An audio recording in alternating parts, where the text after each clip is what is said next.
Ngayon mga kapatid, speaking po o hindi magagandang fuel. Alam niyo mga kapatid, maraming mga subscribers si Autorans ang nagme-message sa akin na sinasabi nila, Sir, pupunta ako dyan, ipapaklining ko lang yung injectors ko. Tatanungin ko naman sila, bakit sir, meron na bang problema yung injectors nyo? Eh wala pa sir, sabi niya ganun. Gusto ko lang makasigurado. Ako naman, ang gagawin ko, tatanggihan ko. Sir, ang problema sa mga injectors, lalo na yung mga Delphi, lalo na yung mga sa Ford na yan, kapag binuksan mo yan, nag-e-error yan. Ngayon, ito na po, ang solusyon dyan. Gagamitin po natin ito, yan, yung makina na to, para po, yung inyong mga injectors, hindi na natin kakalasin, doon sa inyong engine, wala tayong kakalasin doon, at makikleaning natin siya, maalis yung mga carbon niya. Ito po ay makakatulong pre-maintenance. Kapag ginamit po natin yung aparatong ito, kaya niya pong linisin yun. Mga kapatid, magandang gabi po sa inyong lahat. Hindi ko mapigilan na hindi makapag-vlog sa araw-araw dahil marami pong mga request yung pong mga subscribers po ni Autorans. Lalong-lalo na po nung na-feature ko sa vlog itong nakaraan na Wigo. 2 Wigo po yun, parehas na may katok.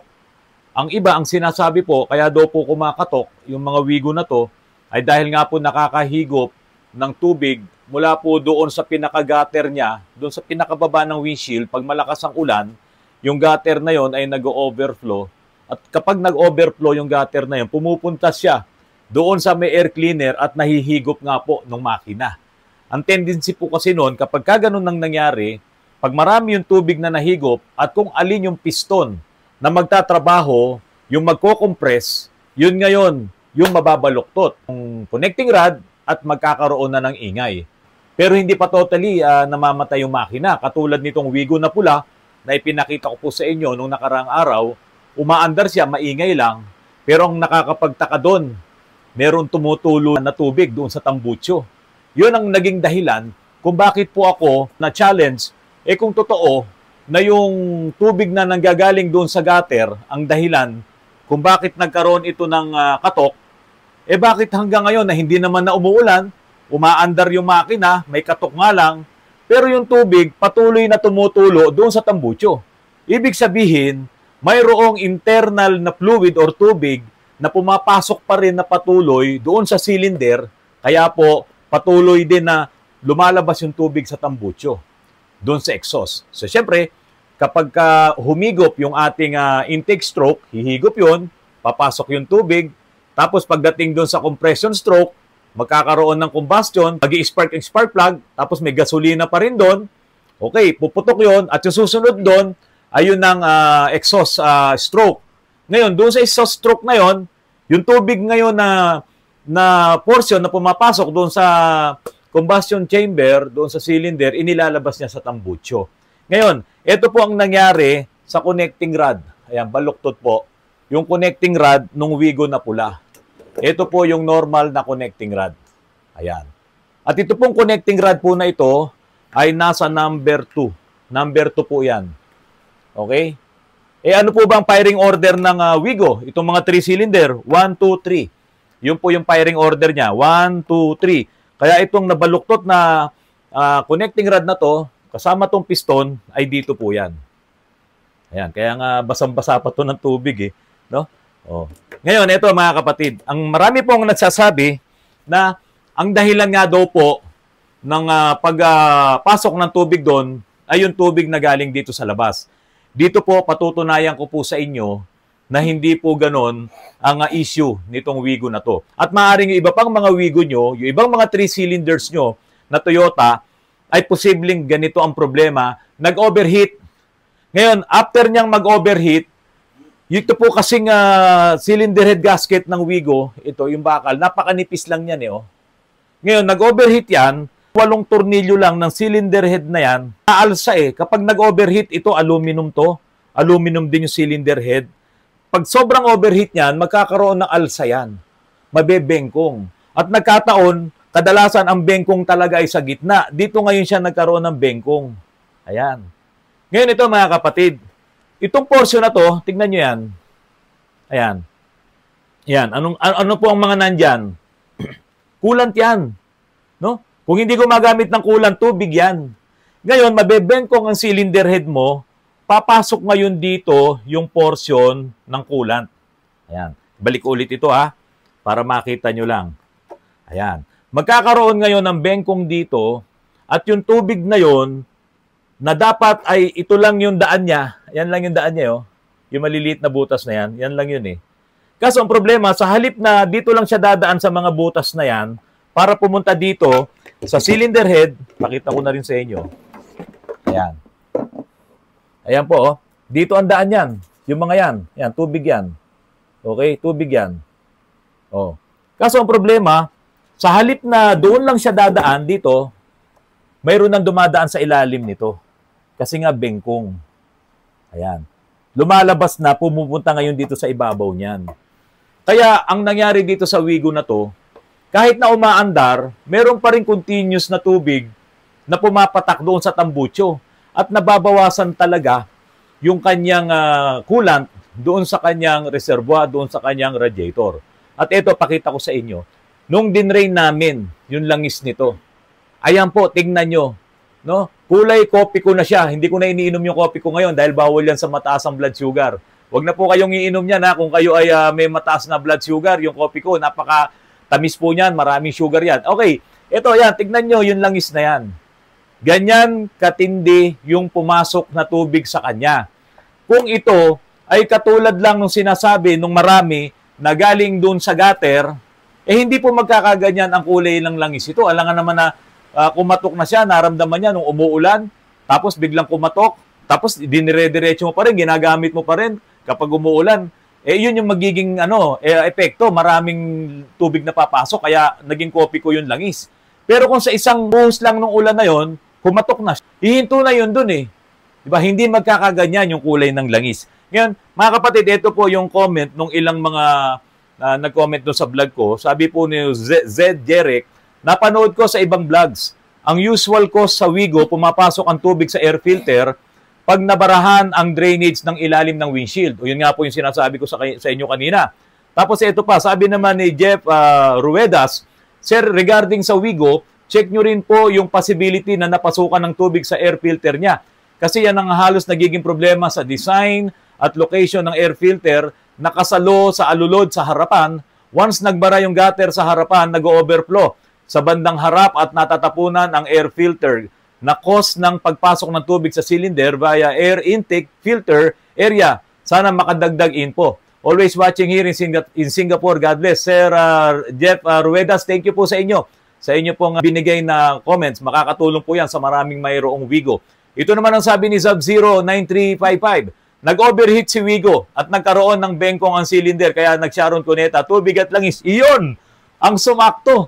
Sa dami po nung mga nag-comments dito sa vlog ko na to, ito, sumakto po si Sub-09355. Ito pang sabi ni Juanito de la Cruz. Nakainom ng tubig yan, sir, nabarahan yung butas. Yan, nung daluyan ng balugtod siguro ang connecting rod. O yun nga siguro yung sinasabi niya, yung daluyan doon ng tubig, nakainom doon. Tapos sabi naman ni Edward Carlin, nag-bend yung connecting rod ng Wigo dahil may pumasok na tubig sa throttle. O, ito naman sa throttle. Siyempre, doon manggagaling yan sa air filter. Buddy, hindi dahil sa baha, kundi dahil sa malutong na yung goma ng air filter, pag malakas ang ulan, tutulo ang tubig sa ibabaw ng air filter at dediretso sa throttle body dahil di na maganda ang seal ng air filter at air filter cover. Kaya kung nasabi yan dahil gusto ko lang. O, hindi, okay naman yung sinabi mo. Meron naman talagang ganun na mga instance at baka nga mas marami yon dahil talagang mali nga ang design nitong Wigo na to Sablay talaga. Pati yung Avanza, ganyan din yung design. Kapag ka nag-overflow yung tubig doon sa sinasabi nyong gutter, pumupunta doon sa ibabaw ng makina at posibleng mahigop nga ng intake dahil pupunta doon sa air filter, papasok na yon doon sa chamber. Ngayon, ang kadalasan na nagiging problema din doon, napupuno ng tubig yung ibabaw ng spark plug, kaya kinakalawang din yung tornilyo ng spark plug. Kapag hindi naagapan, yan ang nagiging problema ng iba. Nasisira, hindi na matanggal ngayon yung spark plug. So sabi naman ni Jonathan Fernandez, issue talaga ng Wigo first gen yung drainage niya dyan sa harapan, nababara at umaapaw diretso sa air filter papunta ng makina. Marami sila Ganun talaga ang sinasabi nila. Itong ipinapaliwanag ko naman sa inyo, ito naman po yung kakaibang issue na halimbawa na overheat kayo, katulad ng isang Avanza na ibinlag ko kahapon na overheat din yon, Hindi ang issue nun ay dahil doon sa tubig na nahigop, kasi nung binuksan naman namin yung makina, kumakatok talaga, no? Malakas yung piston slap. Yun naman ay 2 beses na overheat yun. Matindi talaga yung naging problema. Pero dito sa Wigo na to, kung kayo ay mayroong 3 cylinders na makina, mapa Wigo, mapa Mitsubishi, yung mga Mirage na yan, at even yung hindi 3 cylinders, yung mga 4 cylinders na makina, na ganito ang design. Tingnan nyo, oh. Ganito ang design niya, no? Na yung coolant ay nandito talaga sa gilid, na ito yung nagpahina sa cylinder, eh. Hindi katulad ng ibang design, hindi ganito. Hindi ganito ka-open. Ito kasi, pag na-overheat mo, ang laki ng chance talaga na yung mismong cylinder na to, yung labi niyan, ma-deform yan. So, pag na-deform to, ang tendency, magkakaroon ng siwang dyan, at mula dito sa ilalim nito, tingnan nyo naman ang gasket nito, hindi katulad ng mga asbestos, no? Manipis lang yan. Pag nagkaroon ng siwang dito, sa lakas ng pressure na ibinubuga ng tubig na yan para magpaikot-ikot doon sa makina na ibinibigay ng water pump, sisingit ngayon dito yung tubig, dadaan dito. Kaya ako itinuturo ito kasi ito yung number 2 na kung saan nakalagay itong piston na to, yung connecting rod na yan na nabaluktot. Matindi, ah. Ganun na yung baluktot niya, meron pa siyang baluktot dito. Kaya ito, talagang bibilan to ng bago, hindi ito pwedeng idiretso lang sa machine shop kasi baka hindi natin ma-perfect. Ngayon, yung ibang mga nagtitipid talaga, ginagawa nila ng paraan yan, baka mamaya hindi natin ma-perfect, sayang yung trabaho. Magbaback job, lugi na naman ako. Yung sinasabi ko po sa inyo, yung ganitong design ng makina, ng engine block, na aluminum pa man din siya, ay hindi ito ganung katibay katulad ng mga lumang design ng makina. Yung hindi ganito. Yung solid to, tapos may mga butas lang talaga na daanan ng tubig. At iyon, karamihan, mga cast iron. Hindi katulad dito, ito malambot to. Matinding overheat lang to, kayang-kaya niyang i-deform yan. Ngayon, kung ang sinasabi ng iba, baka nakahigop lang yan ng tubig, ang gagawin nila, tatap overhaul, tapos ipare-repace sa machine shop, ibabalik, overheat na naman. Kasi nga, hindi nila pina-repace to. Kapag ang sitwasyon ay nag-overheat, lagi nyo pong tatandaan na ito po, kahit na anong makina na to, kapag ang sitwasyon nag-overheat, siguraduhin nyo na yung, lalo na't aluminum ang block, siguraduhin nyo na ito pantay. Kulitin nyo yung mekaniko, siguraduhin na ito pantay. Kasi kung hindi ito pantay, kapag ibalik mo na yung ni-replace na cylinder head, kahit na sabihin mo, bago pa ang gasket mo, magkakaroon ka ng problema dito. Magkakaroon pa rin yan ng deformation, at magkakaroon ng back pressure. Katulad nung Avanza na dinala dito, 2 beses nag-overheat, 2 beses na rin pina-repair yun. Pinatap overhaul na yun. At yan nga, hindi pa rin nila makuha-kuha yung problema kasi baka malamang tinamaan tong block. Dahil sa iyon ay alug na yung mga piston nun at talagang may katok, pull down talaga ang engine nun. At ipapasilit natin sa machine shop kung okay pa itong ibabaw para hindi tayo magpabalik-balik, hindi tayo mag-back job. Maraming mga ganitong klase ng block. Meron kaming nagawa yung Kia na Rio. Yan. May ginawa kaming ganyan na overheat din. Tapos, pati yung block dinala namin sa machine shop kasi nagkaroon ng warp. Ang problema doon, dahil sa hindi gumagamit ng coolant, yung may Kia na yon, alam nyo ba na ito, sinisira na yung mga paligid na to. Sinisira na nung tubig. Kasi tubig lang ginagamit niya. Mabuti pa nga ito, kahit paano, coolant ang ginagamit, may anti-rust properties kasi yun eh. Para maingatan yung mga aluminum. Kaya pagka aluminum ang inyong block, gamitan nyo pa rin ng coolant yan. Kasi ang iniisip ng iba ay hindi naman kailangan na anti-rust, no? Anti-freeze kasi aluminum naman. Hindi po, nagkakamali kayo. Ang tubig na galing sa Nawasa or sa deep well, kaya rin niyang sirain itong mga aluminum niyan kasi pag nagdumi yan, no? Sisirain yan, napupulbos yan, no? So yan po, gagawin nyo yan sa inyong mga makina. Gumamit kayo ng coolant, yung katulad sa amin, yung mga EcoCool na product namin, galing sa Grand Toro Oro, gamitin nyo po yan. Ito mga kapatid, nakikita nyo ba to? Ito yung tinatawag na knock sensor. Ayan, papunta yan sa ECU. Ang knock sensor, pag nakaramdam yan ng ingay, ng katok, lumalagotok, o kaya naman yung nagmi-misfire, i-adjust niya yung ECU. Pwede niyang i-advance, pwede niyang i-retard, pwede niyang i-delay. Yun ang trabaho ng knock sensor para mawala yung mga misfires. Para hindi ma-damage ang engine mo. Kasi pag palaging nagmi-misfire ang engine mo, parang katok din yun. NUCs din yun. Kaya kailangan mawala yung para hindi masira itong mga pyesa na to. Kasi itong piston pin, no? Tapos yan nagkokontrahan pagka meron kang misfire So madaling mawa-worn out itong bearing, itong nasa loob yan, connecting rod bearing kapag ka palaging nagmi-misfire. So ngayon, ang trabaho nitong NUC sensor na yan, bawasan yon or alisin yon sa pamamagitan nung ina-adjust niya yung advance or yung timing, advance timing or delayed timing or nire-retard niya. Mararamdaman mo nga lang, medyo bumabagal ka, medyo humihina ang makina mo kasi nagtatrabaho yung NUC sensor. Yan naman, kadalasan ma-experience nyo kapag ka nakapagkarga kayo ng matabang na gasolina, yung hindi maganda yung timplada kasi hindi lahat ng mga gasolina at diesel dito sa atin sa Pilipinas ay maganda ang timpla. Alam nyo naman yan, hindi na yan bagong bagay. Maraming mga matatabang na diesel, hindi natin sasabihin kung sino-sino yung mga nagtitinda niyan, kung sino-sino yung mga fuel stations po na yan. So yun mga kapatid, ito, general overhaul. Ang kaso nito, hindi ito yung nanggaling sa ibabaw na tubig na pumunta doon sa intake manifold, pumunta doon para higupin. Hindi po ganun yon. Kasi nga po, continuous na napupunta pa yung tubig habang umaandar, pinaandar namin to, napupunta pa yung tubig doon sa engine. Kaya nga po, ayan, kitang-kita nyo na yung langis niya, ang daming humalong tubig at doon sa tambucho may tumutulo pa. Ngayon mga kapatid, speaking po o hindi magagandang fuel. Alam nyo mga kapatid, hinire ko na, nirentahan ko na ito sa supplier nitong makina na to, nagre-renta ako. Kasi maraming mga subscribers si Autoruns ang nagme-message sa akin na sinasabi nila, Sir, pupunta ako dyan, ipapaklining ko lang yung injectors ko. Tatanungin ko naman sila, bakit sir, meron na bang problema yung injectors nyo? Wala pa sir, sabi niya ganun. Gusto ko lang makasigurado. Ako naman, ang gagawin ko, tatanggihan ko. Sir, ang problema sa mga injectors, lalo na yung mga Delphi, lalo na yung mga sa Ford na yan, kapag binuksan mo yan, nag-e-error yan. Minsan nagkakaroon na ng problema. At sa Ford nga, pati yung computer box, sinisira niya. Dahil magkasama yung injector driver saka yung ECU dun sa isang box.